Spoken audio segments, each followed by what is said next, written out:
एक बहुत बुनियादी प्रश्न कई बार सिविल सर्विस एस्पिरेंट्स के मन में आता है कि हमको एक दिन में कितना पढ़ना चाहिए, कितने घंटा पढ़ना चाहिए। और कई बार जब सिविल सर्विस के सेलेक्टेड कैंडिडेट्स अपने इंटरव्यूज़ में कुछ बहुत बड़ी बात बोल देते हैं, 15 घंटा 16 घंटा इस तरह की बात करते हैं, तो शायद नए नए तैयारी करने वाले कैंडिडेट्स के मन में ये प्रश्न आता है कि शायद इतना बड़ा 15-16 घंटे का टारगेट तो उनके लिए पूरा करना बड़ा मुश्किल है, तो क्या वो इस तैयारी के लायक नहीं है। तो आज हम इस प्रश्न के बारे में बात करेंगे कि एक कैंडिडेट को सामान्य तौर पर एक दिन में कितना घंटा पढ़ना चाहिए, या ओवरऑल टाइम ड्यूरेशन रिक्वायर्ड, इस पूरी तैयारी में कितना समय लगना चाहिए, लग सकता है।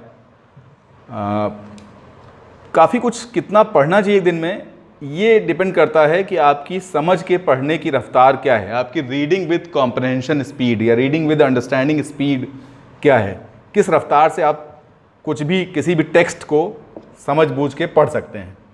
मोटे तौर पे देखा जाए तो 3 वेरिएबल्स पे डिपेंड करता है, 3 अलग अलग डिटर्मिनेंट्स हैं इसके। एक, जिस विषय को आप पढ़ रहे हैं उसमें आपका इंटरेस्ट क्या है, आप उस विषय से पहले से फेमिलियर हैं या पहली बार कोई चीज़ पढ़ रहे हैं। दूसरा है कि आपकी भाषाई दक्षता, लिंग्विस्टिक स्किल्स, भाषाई कौशल आपका किस स्तर का है, आपके शब्दों पे पकड़ या जो वाक्य विन्यास है उस पर पकड़ अच्छी है कि नहीं, आप प्रॉपर तरह से किसी चीज़ को पढ़ के उसको ठीक से कॉम्प्रहेंड कर पाते हैं, नहीं कर पाते हैं। तीसरा है कॉन्सेंट्रेशन ऑफ माइंड। और ये तीनों के तीनों ओवरलैपिंग डोमेन्स हैं, एक दूसरे पे भी डिपेंड करते हैं, मगर मेरी नज़र में सबसे महत्वपूर्ण इसमें है कॉन्सेंट्रेशन ऑफ माइंड, क्योंकि काफ़ी कुछ अपने आप में तो महत्वपूर्ण है ही है, ये लिंग्विस्टिक स्किल्स और आपके इंटरेस्ट और फैमिलियरिटी को भी कहीं ना कहीं प्रभावित करता है। अब कॉन्सेंट्रेशन अगर देखा जाए तो ये सामान्य तौर पर 3 वेरिएबल्स इसके हैं, 3 चीज़ों पे डिपेंड करेगा। एक एक्सटर्नल इन्वायरमेंट, दूसरा इंटरनल इन्वायरमेंट, तीसरा आपकी फिजिकल और मेंटल हेल्थ, भौतिक और मानसिक स्वास्थ्य आपका। ये तीनों भी आपस में ओवरलैपिंग डोमेन्स हैं, एक दूसरे पे भी डिपेंड करते हैं। एक्सटर्नल इन्वायरमेंट कई बार क्या है कि आप बहुत शांत इलाके में हैं, आपका घर ऐसी जगह पे है, आपका रीडिंग रूम ऐसी जगह पे है जहाँ पर एक्सटर्नल डिस्टर्बेंसेस कम से कम है, शोर शराबा कम है, तो एक्सटर्नल इन्वायरमेंट बड़ा ठीक रहेगा। मगर आमतौर पे भारत में, खासतौर पर शहरों में, इस तरह का इन्वायरमेंट प्राप्त कर पाना बड़ा मुश्किल होता है, जहाँ शोर शराबा ना हो, बिल्कुल एकदम शांति हो, आराम से आप कॉन्सेंट्रेट कर पाएँ। दूसरा इंटरनल इन्वायरमेंट और तीसरा साइकोसोमेटिक हेल्थ। ये जो मेंटल और फिजिकल हेल्थ है, ये अगर आप देखें तो इंटरनल इन्वायरमेंट पर डिपेंड करेगी, आपके एक्सटर्नल इन्वायरमेंट पर डिपेंड करेगी, मगर साथ ही साथ आपके डाइट और न्यूट्रिशन पे भी बहुत कुछ डिपेंड करती है, आपकी लाइफस्टाइल पे डिपेंड करती है। कुछ लोग ऐसे हैं, खासतौर पे तैयारी करने वाले बच्चे कई बार देर रात तक पढ़ने में विश्वास करते हैं, सवेरे देर से उठते हैं। अगर आपकी बायोलॉजिकल क्लॉक नेचुरल क्लॉक के सिंक्रोनस नहीं है, एक साथ नहीं है, दोनों में आपस में अच्छा तालमेल नहीं है, तो बीमार होने की संभावना ज़्यादा है।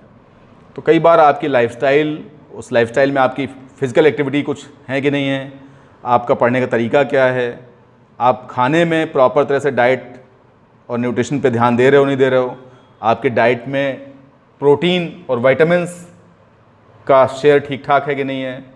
तो कुल मिला के बैलेंस्ड डाइट ले रहे हो कि नहीं ले रहे हो, आपकी लाइफस्टाइल ठीक नहीं है या कैसी है, इस पर डिपेंड करेगा आपकी फिजिकल और मेंटल हेल्थ।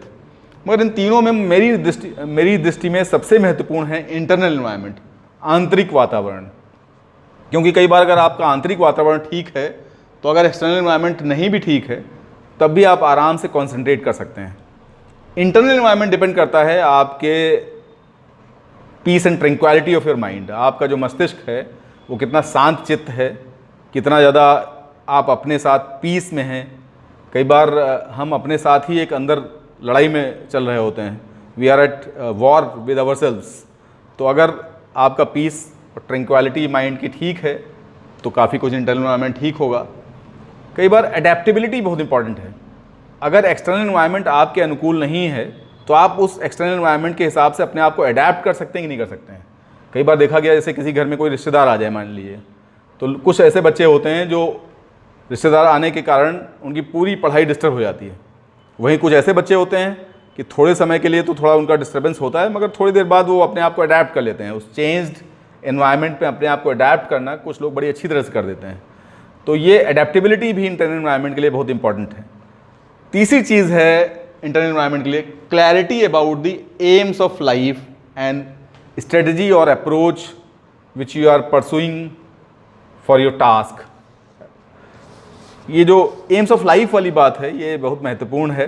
अगर आपको आपके जीवन को लेकर के बहुत तरह के द्वंद्व चल रहे हैं, बहुत तरह के डिलेमास, बहुत तरह के ऐसे प्रश्न हैं जिनका हल या उत्तर आप नहीं ढूंढ पा रहे हैं, बहुत तरह के कन्फ्यूजन्स हैं, बहुत तरह की इनसिक्योरिटीज़ और अनसर्टेनिटीज़ अगर आपके दिमाग में हैं, तो कई बार आप कॉन्सेंट्रेट नहीं कर पाते हैं, आपका इंटरनल एनवायरनमेंट ठीक नहीं रहता है।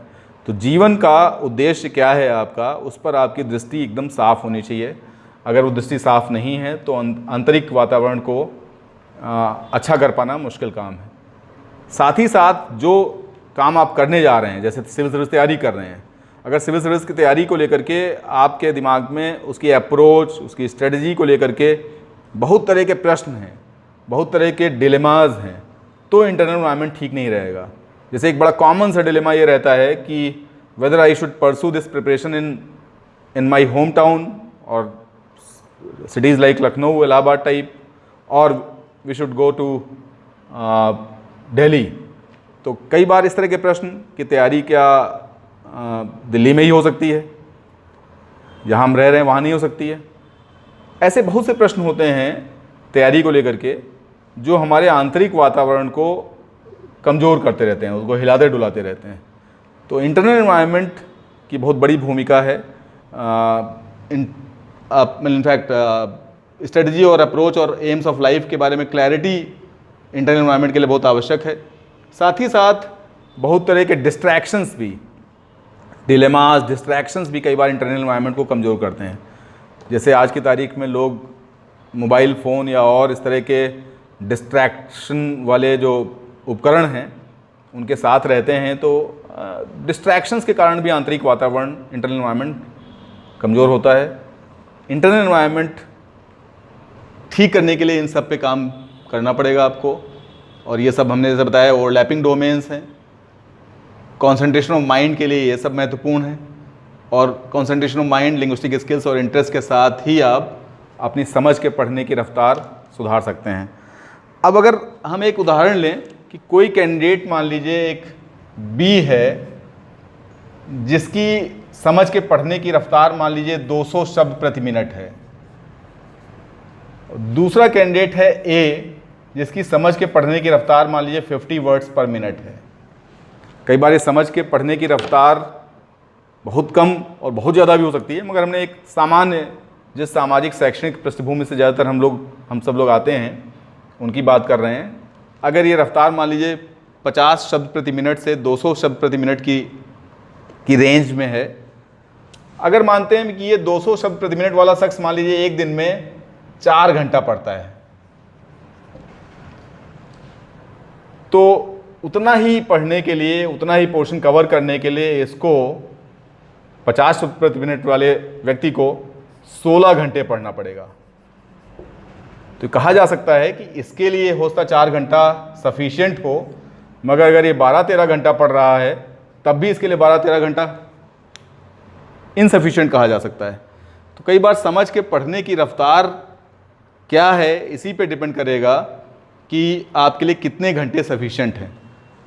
हम लोग कई बार घंटे बढ़ाने के चक्कर में पड़ जाते हैं, ये शायद सही तरीका नहीं है। हमको घंटे बढ़ाने के बजाय वर्ड्स पर मिनट, इनको बढ़ाने की तरफ जाना चाहिए। अगर हम ज़्यादा शब्द प्रति मिनट पढ़ें तो हमारे लिए 4-5 घंटा, 6 घंटा भी सफिशिएंट है। अगर हमारी समझ के पढ़ने की रफ्तार काफ़ी कम है तो हमारे लिए 12-13 घंटे भी कम है। इसी तरह से ओवरऑल समय कितना लगेगा आपको, आप 1-1.5 साल 2 साल में सेलेक्ट हो जाएंगे कि आपको 6-7-8 साल लग सकता है। ये भी काफ़ी कुछ इसी पे डिपेंड करेगा कि अल्टीमेटली आप जो भी पढ़ना है, समझना है, उसको आप किस तरह से, कितनी सहजता, सरलता के साथ, प्रति मिनट कितने शब्दों के साथ पढ़ते हुए पूरा सिलेबस कवर करना, उसको रिवाइज़ करना, ये सब काम कैसे कर सकते हैं। तो अगर आपको इस तैयारी को, पढ़ाई को बहुत दक्षता के साथ, एफिशिएंसी के साथ करना है तो आपको घंटे बढ़ाने के बजाय शब्द प्रति मिनट, वर्ड्स पर मिनट, आपको अपनी रीडिंग विद कॉम्प्रहेंशन या रीडिंग विद अंडरस्टैंडिंग, इस स्पीड को बढ़ाने की तरफ जाना चाहिए। अगर आपकी रीडिंग विद अंडरस्टैंडिंग स्पीड अच्छी है तो आप आराम से 4-5-6 घंटे पढ़ते हुए भी उस पूरे दिन का ऑप्टिमम यूटिलाइजेशन कर सकते हैं। आप उस दिन को भरपूर इस्तेमाल कर सकते हैं। अगर आपकी रफ्तार बहुत कम है तो आप दिन भर किताब के सामने बैठे रह सकते हैं, मगर जो आशातीत आपको उसे सफलता मिलनी चाहिए चीज़ों को एब्जॉर्ब करने में, समझने में, वो शायद ना मिले आपको। धन्यवाद।